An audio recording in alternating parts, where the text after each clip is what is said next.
नमः शिवाय। भगवान विष्णु शिव जी को छोड़कर अन्य देवताओं के साथ दक्ष के यज्ञ में क्यों चले गए, जिसके कारण वहां उनका तिरस्कार हुआ? क्या वे प्रलयकारी पराक्रम वाले भगवान शंकर को नहीं जानते थे? फिर उन्होंने अज्ञानी पुरुषों की भांति रुद्र गणों से युद्ध क्यों किया? ऐसे ही प्रश्न देव ऋषि नारद ने पितामह ब्रह्मा जी से किए थे। प्रिय भक्तगण, सब प्रश्नों के उत्तर और भक्ति से भरी जानकारी आप इस वीडियो में पाएंगे। शिव भक्त वीडियो को पूरा देखें।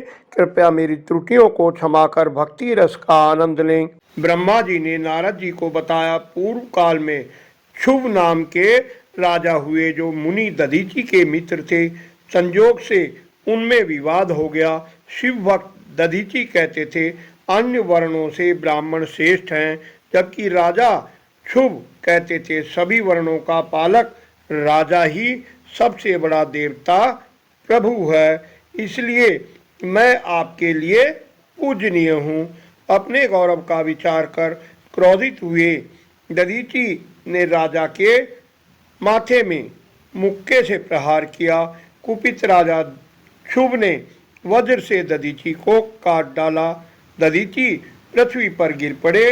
गिरते समय मुनि ने शुक्राचार्य का स्मरण किया। शुक्राचार्य ने आकर उनके अंगों को पूर्ववत जोड़ा और उन्हें महामृत्युंजय मंत्र का उपदेश दिया। उन्होंने मुनि से शिव जी की आराधना की विधि बता शिव की पूजा का सुझाव दिया।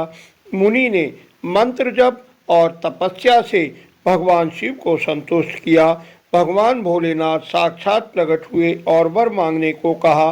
दधीचि ने प्रार्थना की, मेरी हड्डी वज्र हो जाए, कोई भी मेरा वध न कर सके और मैं सर्वत्र अधीन रहूं, मुझ में दीनता न आए, अर्थात कमजोर ना पड़ूं, निर्भय रहूं।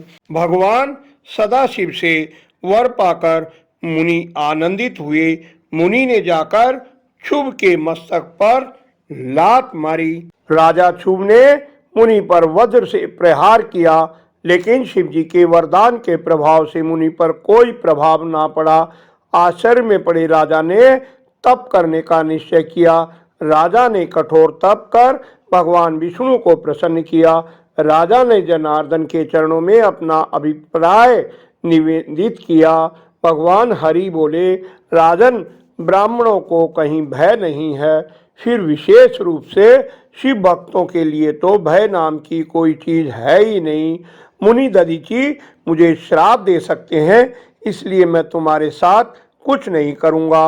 मैं अकेले ही तुम्हारे लिए दधीचि को जीतने का प्रयत्न करूंगा। अपने भक्त राजा शुभ का हित साधने के लिए भगवान हरि ब्राह्मण का रूप धारण कर मुनि दधीचि के आश्रम पर गए। ब्रह्म ऋषि दधीचि को प्रणाम करके उन्होंने वर की याचना की।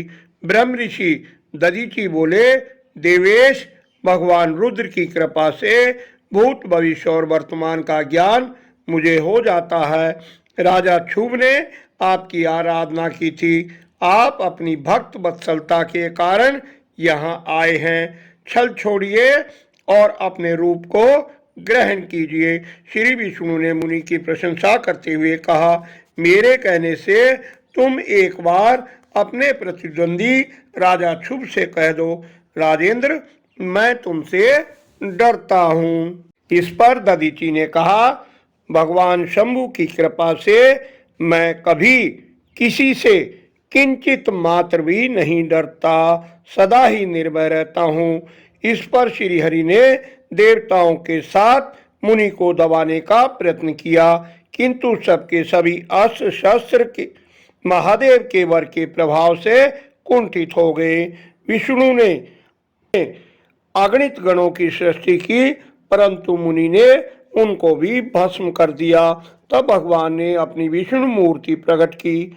इस पर च्यवन कुमार दधीचि बोले, माया को त्याग दीजिए, आप मुझ में अपने सहित संपूर्ण जगत को देखिए, मुझ में ब्रह्मा और रुद्र का भी दर्शन कीजिए, मैं आपको दिव्य दृष्टि देता हूँ। ऐसा कहकर शिव के तेज से पूर्ण शरीर में दधीची ने समस्त ब्रह्मांड का दर्शन कराया। भगवान विष्णु ने उनाकोप करना चाहा, तभी वहां ब्रह्मा जी के साथ राजा क्षुभ आ पहुंचे। ब्रह्मा जी बताते हैं, मैंने विष्णु और अन्य देवताओं को रोका। श्री हरि मुनि के पास गए और उन्हें प्रणाम किया। तब राजा क्षुभ ने भी दीन होकर मुनि से कृपा करने की प्रार्थना की।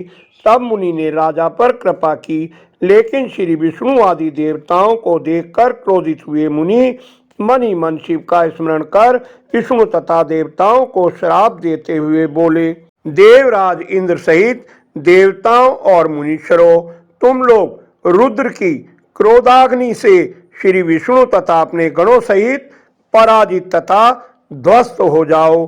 फिर दधीची राजा क्षुभ से बोले, राजेंद्र, ब्राह्मण ही बली और प्रभावशाली होते हैं। ऐसा कहकर दधीची अपने आश्रम में चले गए। इस प्रकार शिव भक्त ब्रह्म ऋषि दधीची के श्राप के कारण ही श्री विष्णु और अन्य देवताओं को पराजित होना पड़ा। आशा है शिव भक्ति का महात्म दर्शाने वाली ये वीडियो आपको बहुत पसंद आई होगी। कृपया लाइक करें और अन्य शिव भक्तों को भी शेयर करें, कमेंट कर सुझाव दें, चैनल को सब्सक्राइब अवश्य कर लें। धन्यवाद। आपका कल्याण हो।